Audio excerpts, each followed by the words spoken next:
Yes, welcome everybody to Action 254. My name is Ben Muvaka, and as usual, behind the camera, Jeff. Poa mambo. Fiti, mi ko salama. Hope ni all of you out there ko salama pia. So today we are not doing the usual session about doing a TV show. Today we are recording and we are looking at the past season since we started in back in September of last year. Now, I think that the journey to starting this thing, I think it has sometime early last year. Eh, Creatively, I think I was going through a traumatic phase. all of us. I had not done something creative in a while, and I think this the idea of doing this podcast had been germinating for a while. So I think I didn't know exactly how I was going to execute it, but with your background, Jeff, I think tutakuja tu come up na hii idea. Mm. I knew at the back of my mind I would do something related to the media.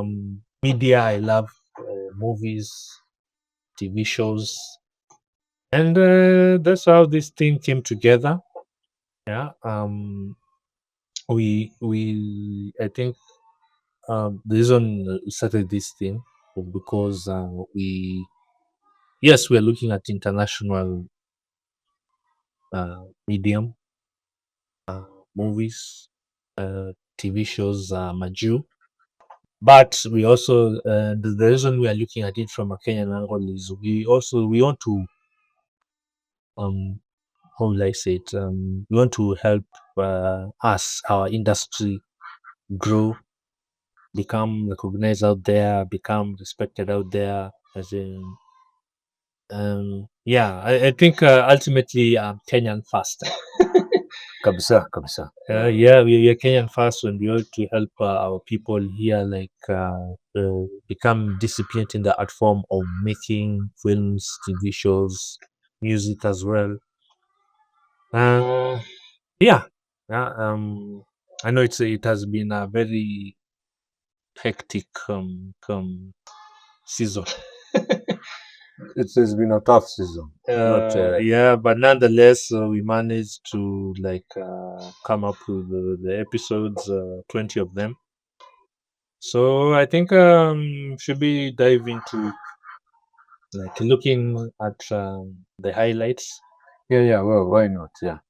Yeah. So during the season, we looked at 10 films and 10 TV shows, and the movies were The Godfather, Die Hard, Speed, Carry On, Titanic, Birdemic, Sinners, Back to the Future, Training Day, and First Blood.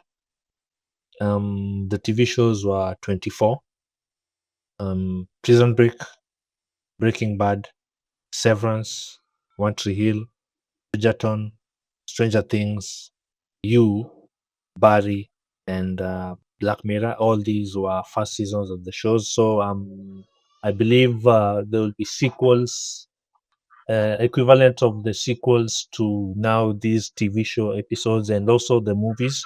Those that have sequels, so we'll cover them. So I think tuko na material mingi. We're hoping to go on quite a while, even to other generations road drilling. So, Jeff, Mm. with all those that we covered during the season, Mm. what do you think were the highlights? I think the first episode ile tulifanya ya Godfather. Mhm, Hiyo ilikuwa my best mhm, na niliperform vizuri. mhm, alafu at least hiyo wakuban manene ma videos kwa YouTube. Hiyo ilikuwa my best. Alafu the toughest one was Titanic. Ilikuwa refu sana. Yeah, and unfortunately iliflagiwa because of corporate issues, but I think before we start next season we'll like give it to you in parts without those corporate issues. I think we'll have resolved them. Yeah, I agree. And with all that we did, tulikuwa tumeanza vizuri, alafu then I think it was a mixture of hubris. Yeah. And hence the supersized episodes. Apologies for that, but I think since the mid-season we fixed that. We have brought you tighter episodes that are getting right to the point. And I think a highlight I think was with the Severance episode. Hey, that one, Yeah, I think it is it has the most views at about 31. Alright, I thought it was ndio ilikuwa the highest. Godfather. Godfather ilikuwa the highest, alafu Severance ikakuja overtake. Wow. Yeah, which I'm glad it made it that far, and I'm hoping the next season the views will go beyond that, so we'll have more guys also joining in. And I thank you guys for sticking around despite the the supersized episode. Yeah. So in the movies and TV shows that we covered, what do you think changed your mind about maybe a movie that we in a different way, alafu vile tulicover Mimi kwangu uja ukaona in a different light? mi Maybe kwangu- you didn't like that movie, but you liked it after watching it for the episodes. movie ilikuwa fiti, mini series. Mhm. Movies zimekuwa poa ka One Tree Hill. One Tree Hill mara ya kwanza konaona man, hii kitu si ni kidem sana. But when nilikuja nikaiona vizuri, nikajiremind, ilileta a lot of memories. One Tree Hill ilikuwa kali sana. Hiyo ndo nilikuwa na doubt kwa sema hii kitu ni ya madem sana. Sikumbuki nikiiona, unajua? Lakini waje na yani okay, I think it was more masculine than feminine, because the focus was on the two brothers and the basketball. Unajua basketball I think is a very male and ego driven sport, right? Kama vile futa huku, ndio Kabisa. yeah. So what behind the scenes highlights did you find when we are doing the season? The season kwanza tukianza kufanya, nakumbuka I think my computer ilikuja ikaspoil mahali, so I had to use your computer, your desktop. Hiyo ilikuwa my tough moments. Alafu then this Adobe kakam ikadisave. Akidisikizi hiyo nini Adobe kakam ikadisave, alafu tukafix tukarudi game tena, unajua. Alafu tena kuda tape tena tukapoteleana when I was looking for job. This has been a very tough season, yani ataka tujafika our mark bado, but hii first season ilikuwa tough. Ilikuwa hata sikuwa nafikiria tungefika hapa. Ilifika mahali mpaka nikasema tu ndio bado content yangu hata sijafikisha, yani ndio hata ndo na plan sasa, yani tukianza season 2 pia niangalie content yangu sana, hizo ma animation hizo. But it is what it is. Tumefika mali tuko, we need to celebrate, we need to appreciate, And sasa hii second season we need to take it to the people sana. We need to have a serious community. But hizo tutaongea nyuma ya kamera. Mi nini behind the camera, but my toughest season ilikuwa venye lap yangu imechapa igichapa where I had to use a desktop. Hiyo ndio ilikuwa the toughest moment kwa my season, kwa this season. Yeah, so I think the moments that drove us both crazy, but we overcame it. Yeah. And I'm hoping we'll have less of that in the coming season. We'll do things differently. And what things did you learn as you were doing this season? Editing. How you already knew editing. Yeah, how to edit fast and how to source for the main for the main moments. Alafu another thing niliona sasa hizi movies na hizi series zimeonyesha vitu mingi sana about directing, especially hiyo DOP and stuff. Kama these kids nililearn vitu mingi about camera movement, camera operations na hizo nililearn mingi sana from hizi series tumekava na 24 ilikuwa na the best camera movement kwa zote. 24 na the show, not the episode. Oh yeah. 24 na Severance. 24 wakati wako kwa office ulikuwa unaandika kamera ina shake ilikuonyesha sort of conflict, but those wengine wanagio stuff. Hata unaweza pata DOP wa Kenya hiyo kitu haiziona. But big kitambo kusema tu kwenye speaking of me siko naona hiyo kitu.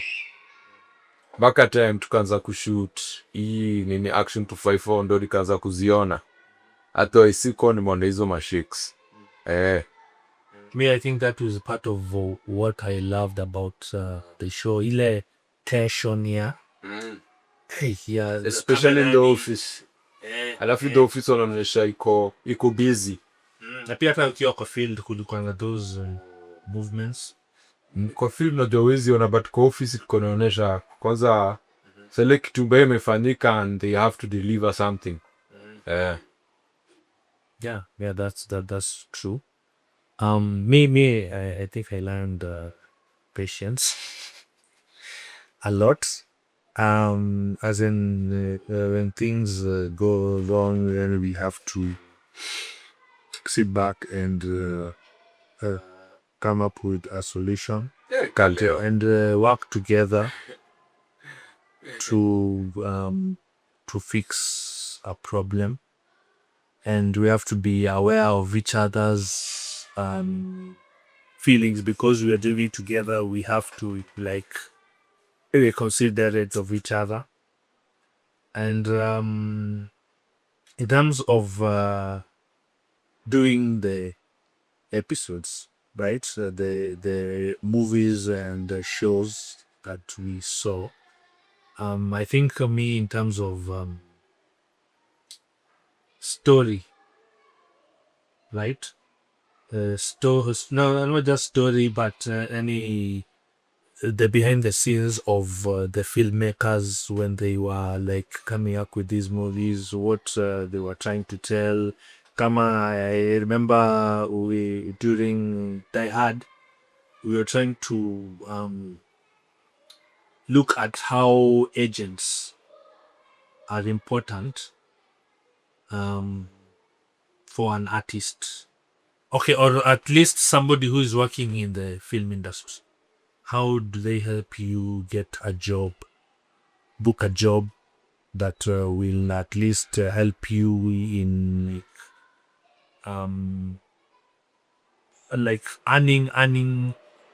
earning from what you have. That's what I'm doing right now. I'm pushing that thing whereby na ta agent wangu aida adidi a negotiate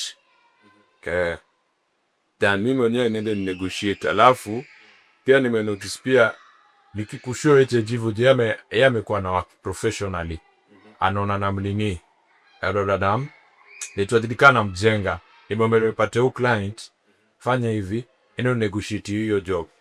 Sasa kuna agents kuna venye unaongenga language yao. Hata jana nilikuja kuambia hivyo na one of my clients.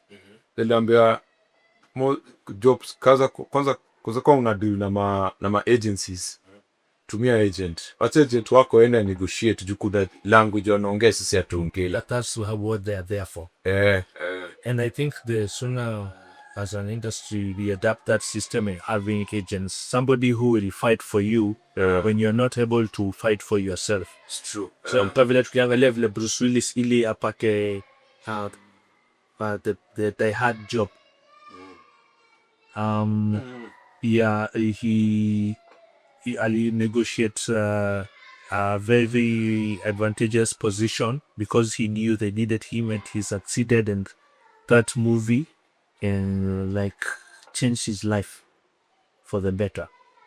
I think then they come catapult to action movie star status, and we loved him for it. He's a legendary actor. And another thing we learned is also in the business, film business, right? Knowing your worth. Yes, true. Like we saw in the Sinners episode. Hiyo vile Ryan Coogler ali negotiate ndio apate a better deal when making Sinners, in that yani first dollar gross as we saw, it was advantageous for him.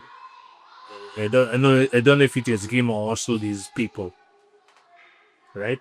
And after 25 years, he will now the ownership of the film will go back to him. I think na setu na mdarao. I think Ryan Coogler ana good agents. That's true. Back to have him like a good agent. Cause Hollywood hata huku juu top tier game kuna meetings always enda vile agent. Yeah. I think on a laws. The US. The US on a laws, on a policies. Hata hapa Kenya ukiona agent fiti, kuna good manager, they always open doors. Sasa una concentrate na talent. Juu ni ngumu. Yeah, ni ngumu concentrate kwa pia mimi tulikuwa na struggle. Sikuwa na mtu wa kumanage my own stuff. Unajua. Juu ni ngumu concentrate kwa talent. Alafu tena uangalie marketing. It's very, very hard. Yeah. True. Another thing I think that we learned, right, is that critics are important. Very. And on TikTok, you have been seeing this trend. This guy was been trending all over social media again about criticizing what his good content in Kenyan entertainment, right? And I think these guys serve as buffers about what should be considered good and what is trash, right? Because I think Kenya andokuwa na hizo hao mabuffers za kusema okay, this is a good movie enyewe if it is receiving all these awards, right, they deserve it. And True. Not giving awards to films because a big name is attached to it, but because they have taught us something. And I envy them as in they watch movies professionally. Anaona movie yani analipa for their opinions. Yeah, I think as I've come above ndio pia mtu asikuwe na hiyo where the artist was going to hubris at everything that they make is good. I think in our lives kuna kitu artists atatengeneza it's not good, and they need fresh eyes ndio they create something good, I think, or extraordinary, or a masterpiece. What else did you? I think. Did you think we learned everything else about how industries, our industry and other industries out there, how they differ? I think kitu na like kwa industry yetu, most producers wanafaa kufikiria community yao sana. Na most directors, it's so sad, Kenya ni one country, directors hata YouTube hawana serious followers. Because I don't know, the focus is more on the people who are in front of the camera than behind it. So if you come, for example, unatiki bile Christopher Nolan, based on his name alone, na the people he has mobilized for the Odyssey. Odyssey really has one B. Odyssey kwanza alianza kuongelea kitambo sana, like 6 years ago. Na unajua ati those tickets, some tickets were booked a year in advance. Shake. Imagine. So he has a community. Yeah, so I think there are some of the great directors we know in Kenya. I think there needs to be that as in Miyako is a brand. You know? So you need to make, first of all, you need to make a community. Alafu second, nimekuja kudiscover, wanafaa kujua consumers wa Kenyan movies wako university. I'm a student. So it's better, bala kutuko sinema yako napeleka anga, sijui on all that stuff. Endo ule unchata kwa university. Make sure umefanya university tour. Alafu utengeneze ka web app. Yani vile mimi nimestudy. Utengeneze ka web app whereby students don't about the first people could download movie yako kiingia tu hivi tu kwa internet. Una web app. I think mimi naongea vitu vinaweza fanya. Yani for starters, Kenyan movies, people who consume them, people who follow them are students. The audience haijali. I think the millennials, there's a big market of millennials. You can market to. You can market to, lakini students ndio watu genuine kabisa. Millennials mazee they will choose better programs than zako. Always. Na ni ukweli wana better stuff kuona. Alafu wana responsibility. Wana watoto, unajua. Student ni poa, unawapelekea movie, unagrow nao. Kavinye, unajua kuna watu wamegrow na kinajua kali kuanzia primary to university. Hao ndo wanaita majob kwa hizi makampuni. Mbona usigrow na ama student? Usigrow na hiyo era kuanzia first year wafike ya mwisho. Ukitoa movie yako wanajua ngoma jamaa ametoa movie na kuja kulaunchiwa hii shule. Alafu tena umechukua ma student hapo umeweka workshop kwa movie yako pia, unajua. You need to start from somewhere. Like most of our directors wamependa showbiz sana. Yani na feelingi directors wa Kenya na producers wanapiganianga platform the same na ma-actors. Which is bad. Directors, producers wanafaa kupigania Stick to their lanes. I think even though mimi nimeona, yani the best way saizi kama mimi, if I make a movie right now, I tell you actually 254 in the future, nataka tuende kwa mashule. Tukuwa na show kwa mashule. Even if we can do campus 12, it will be good. Even if we can go to these small colleges, even to do a show, maybe shule maybe wana wanaka festival. No, these schools, they also have their own festival where student wanategeza movie zao. So we can also discuss, tunatoa movie student walishoot, ala sasa tuna discuss, unajua. I was thinking at kukua tuna community, na the best community na ama college students. My opinion lakini. Yeah, but I still think millennials also have like kweli this. on a good pace, right? And probably eventually how the generations before they'll like come around. Now, maybe now I think tunapatia awards. Some of the shows that we gather, the episodes of movies and TV shows that we covered during the season. So you as Jeff, right? Any of you guys out there, you can send in your opinions. Well, what was the best movie among those we covered during the season? For me, it was Die Hard. Die Hard. Yeah. Okay. Why would you say that? What would did you justify your reason? It was simple. Just a simple cop, a father who's trying to get hold on kwa familia yake, alafu building ya wife ikakuwa hijacked. So he has to save the people kwa hiyo building na plus wife wake. Na yuko solo. Yuko solo, one man. He didn't have a help come go to. He didn't have any support, and I think he made the best of his situation, and he ended up on top.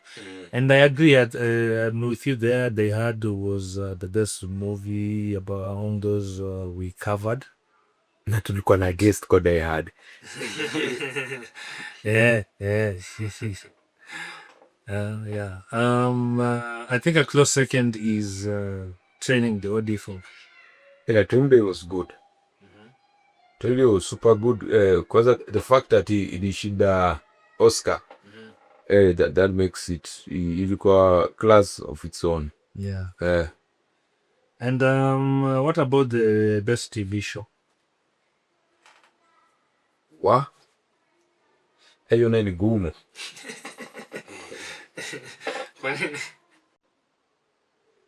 Juu for real kuna vitu zilini surprise ka on Tree Hill. Tree Hill kwangu ilikuwa fiti sana.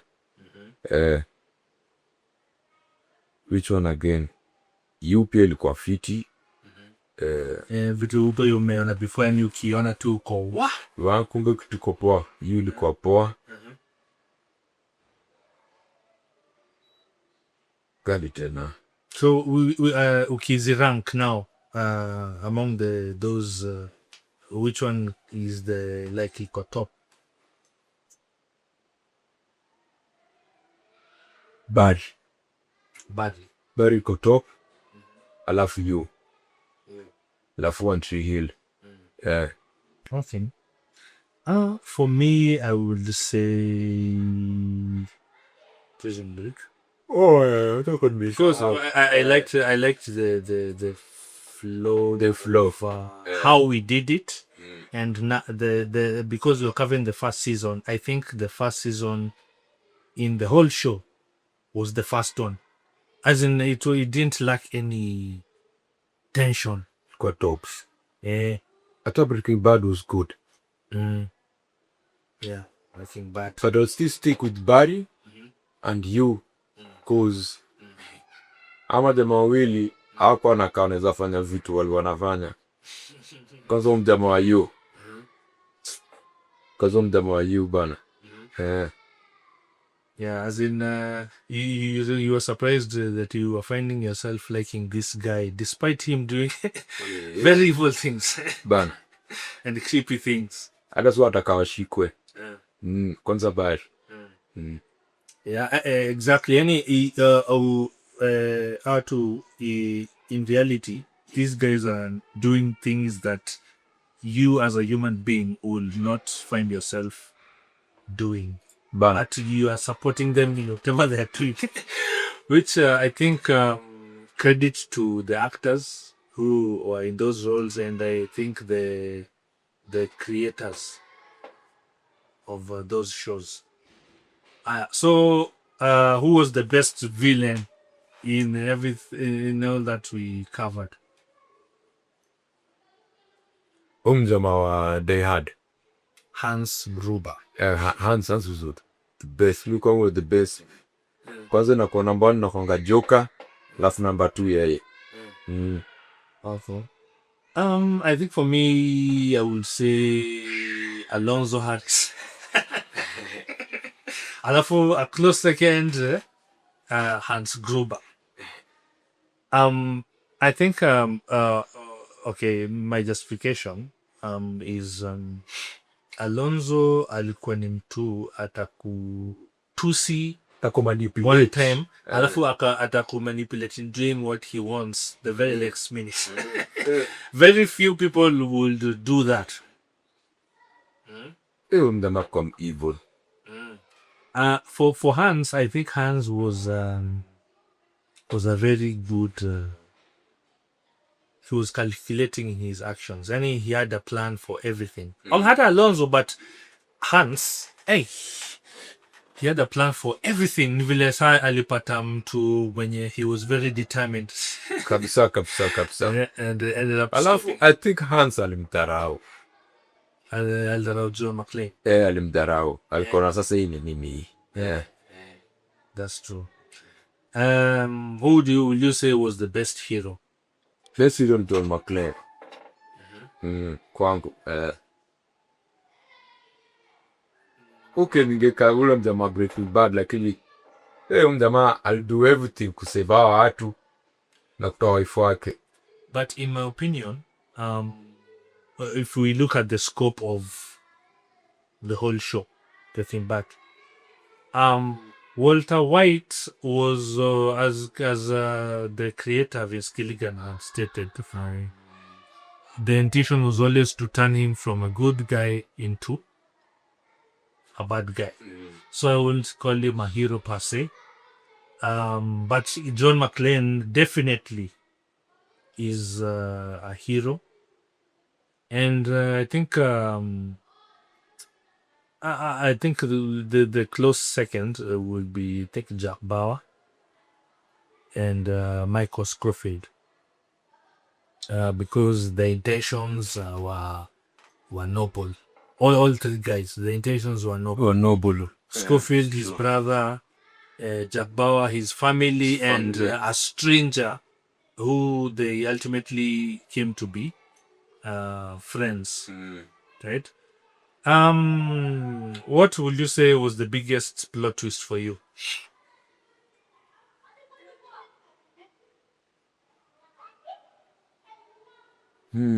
Biggest plot twist. Zote zilikuwa na maplot. Tuanze na number 1, Prison Break. Venye he had to turn himself in the save brother yake. Kwanza alichorewa nini kukipa prison na nini ko the tattoo itself. Yeah, but I'm talking about plot twist, not plot twist. What caught you off guard? What surprised you that you didn't see coming? A lot of things.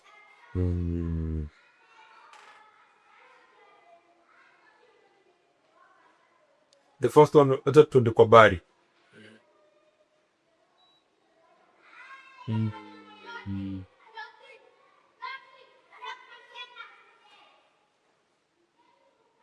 Oja, Bari tulifanya season 1. So unajua siezi hadi hizo zingine. Lakini my plot twist seasons have become. My plot twist the venye umsali acting classes. Hapo alichange kabisa. I never saw it coming. Kabisa. The area of a plot twist in the very first episode. Vile tu acting classes na afu umse ni sniper. That one I never saw it coming. He got the thing that will actually, as in potentially get off from his life of being a hitman. Yeah. Okay. Alafu another plot twist ni Prison Break. Nani? Atoga T-Bags. Backwell. I will sing like Johnny Cash. Ilibidi sasa wamconsider bana. When he discovered the escape. Escape again. Okay. You know the plan hakukuwa. It was not in the plan. Alafu tukakuja kudiscover. Me, I think I don't know how big of a plot twist you guys will find it, but the Severance, when anaitwaje, Mark, right? He believed his wife to be dead, right? His outie, which I think is the original Mark, he believed his wife to be dead until we discover that kumbe his wife is alive, but since he switches from outie to ini, he wouldn't know that the wife is alive. Still so confusing sana. Oh, yeah, but me I think nilishikanisha ati kumbe amemit wife yake lakini hajui. Yeah, wait, I think that was a the twist. Okay, which of the movies do you? Okay, when I say movies, I mean like both sides, right? Movie, TV. Ni gani ulionikiwa overrated?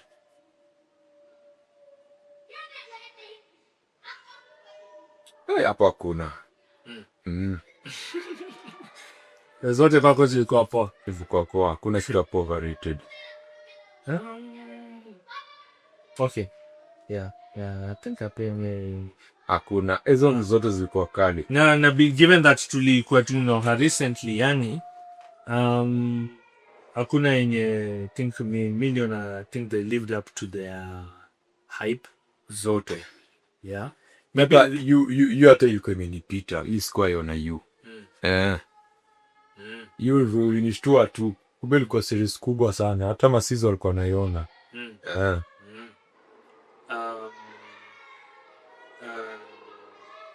What about the most underrated?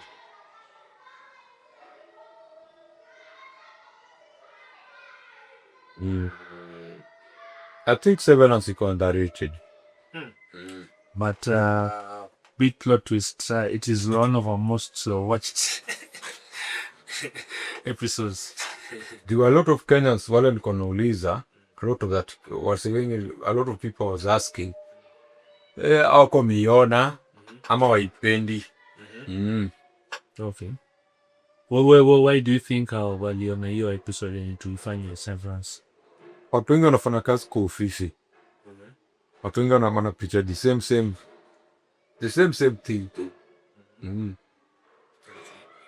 Kila ofisi ina Michkin, ni Mitch. Kila ofisi ina umda mamlaka. Kwa hiyo nani ni Michkin ama Milchik. Kila ofisi ina Milchik. Kila ofisi. So walikuwa wanaweza kurelate. Yeah, and I'm hoping with relating with the show also they came to appreciate the show. I think execution pia inaweza kuwa unconventional for some audience members, but ultimately I think it was a good show. I think another one that underrated, at least in Kenyan circles, is Bavi. By the way, because then maybe it's because relation with a hitman becoming discovering that he has a love for acting. Maybe he didn't resonate to pick a bit. No, this because you don't find that you don't find an everyday hitman turns into something. Was Barry Netflix? No, HBO. That's why Kenya wengi waijui. Yeah, but there's show mingi tumeona za HBO, akina Sopranos, akina Game of Thrones. Game of Thrones kuna time Game of Thrones ilikuja Netflix. I don't think so. I think it's for Netflix. But HBO I think is very big HBO shows. Watu wengi Kenya I think so they are aware of I think Game of Thrones iko Netflix. No, I don't, because of their companies. I don't think. I thought acheki. Think niliona kwa Netflix. Sidhani nishaona na kitu ya HBO nini kwa Netflix. Yeah. Maybe vitu za Showtime lakini HBO I don't think so. Yeah. So sorry guys, kidogo. Yeah. So maybe it's time we do something called an action cooper for the podcast. Yeah. So when you rank every movie and TV show we covered, which one was the best in terms of story?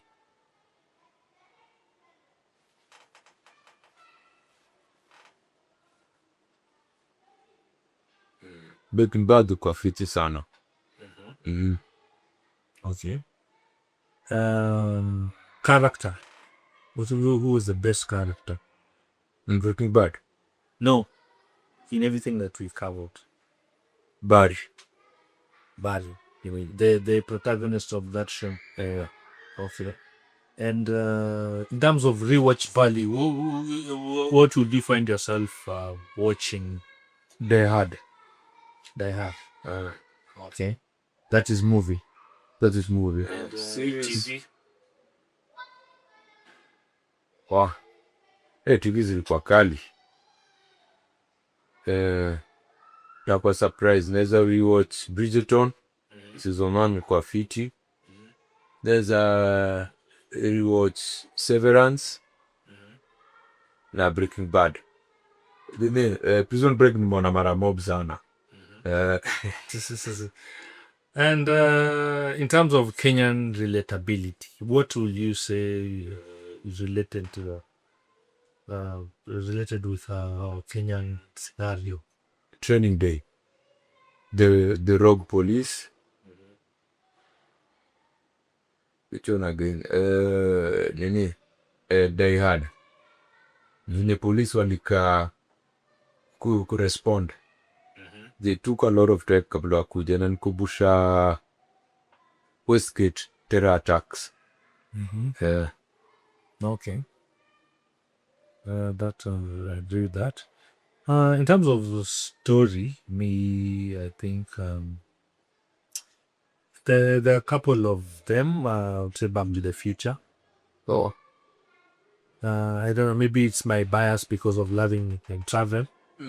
But I think those they blended those things very well, as in time travel, family, legacy, right? And something like Pia Stranger Things.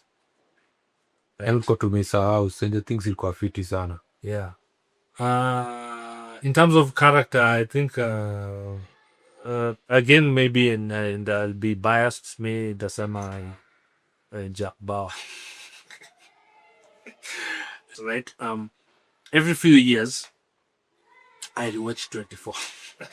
And when I watch it, it's like I watch it for the first time. Although I know what is going to happen, there's a freshness with every time I do the rewatch.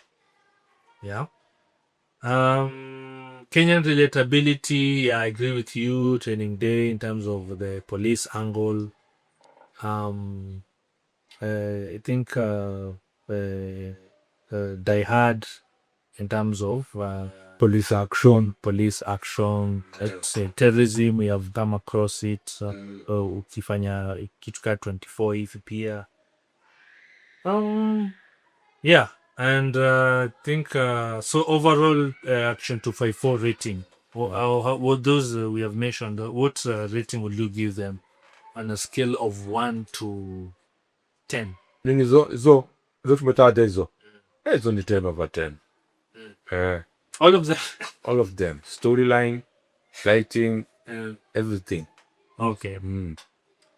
Yeah. So as we come to a close, right? What would you what did you learn as a host? Patience. Patience and solution. Yeah, it has not been easy. So number one is patient, being patient, and second thing, when there's a problem, you have to think of solution all the time. leo tugezubazuba hivi hatugerekod. That wasn't So fit. I was thinking of solution. What can I do? Alafu through Action 254, I've learned how to use ChatGPT so well that okay, I'm not a super professional, but there are things I can make the chat. People will not even notice it's AI. So I think Action 254 has given me a platform whereby I can train every day and I can show up every day. Yeah. So to me, those are the things. Coming up with solutions. Yeah, not sitting up ukilia kila saa. It has made me to push hard. Yeah. Yeah. Like that. As for me, as I had said earlier, the reason I came finally and started this show, right? I think basically, yeah, okay. I love telling stories, right? And through writing, I'd enjoyed giving stories in a unique way, and I really miss working with my crew, Akina Jim Malapen, Carlo Kemunto, Jazz. I hope we get to tell stories again. So I think this was a way of channeling a way that a voice that was lacking when it came to telling stories. And yeah, I think this is a way of telling stories through the movies and TV shows that we watch. And I'm praying storytelling will be there for a long time to come. Storytelling, our Kenyan experience, our industry um, uh, needs to continue to grow. So, what will you say, how would you say the show has grown? This show has grown over the past year. Jeff. By the number of subscribers, numbers of haters. Yeah. Okay. Yeah. We should appreciate our subscribers. Yeah, I appreciate you guys a lot. Know that. Although we are at hatujafika hapo, but we should yearn for more. Yes.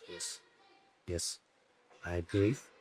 And I think I've grown. As in through the feedback I've received from the episodes that you did. I learned that as in learning to accept feedback, right, and acting on that feedback, and hence now the tightening of the episodes into something more the packed, tight and contained, right? Yeah, and with that, I'd like to thank a couple of people who helped with helping with bring this thing together. Steve, big bro, you know what you did, and I appreciate that. Mom, Celia, John, Pinye, Catherine, Akina Judy, Charlie, appreciate you, Andrew. Yeah, of all those guys, yeah, I've appreciated the support they have given. They're also subscribers to this channel, and also some of my friends, Akina Moses Onamboa, Suleiman, and who else? If I am forgetting your name, please forgive me, but just know I appreciate you. Jazz na karoho kwako pia. Yeah, I believe so. Who would you like to thank, Jeff? My brothers, my sisters. Who else? Chule, Jose, Jonah, Ainea Mumbo, we call him Baba. Hey, list ni refu.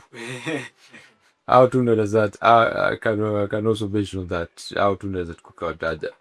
There's Tano, there's Gregory Kiwo, Mwaburi, Greg's brother. Mlisi nataka kuwaleta kwa show pia. Tuna Fatuo, wewe na mitanga Pixies, Makeup. Yeah. Darren Collins, Ross. Tuna watu. Thank you guys for supporting us. We have made it without your support. In one way or another, you have made us continue, and appreciate that. And we have come to the end of this recap, right? And the next I think will be covering a medium that is also a form of storytelling, so which will keep with the Action 254 dynamic of media that are used for storytelling, which is music. So we'll have we'll present it in a different format, and we hope you'll appreciate it before the start of season 2. So thank you guys very much. As usual, I would like to ask you, if you haven't subscribed yet, please subscribe, like, and hit the notification buttons. Also, give also your comments on not only this episode, this recap, or but also the previous episodes we have done. If you'd like to show your support, as usual, send to 0724 941 375. Thank you guys very much, and see you next time. Peace.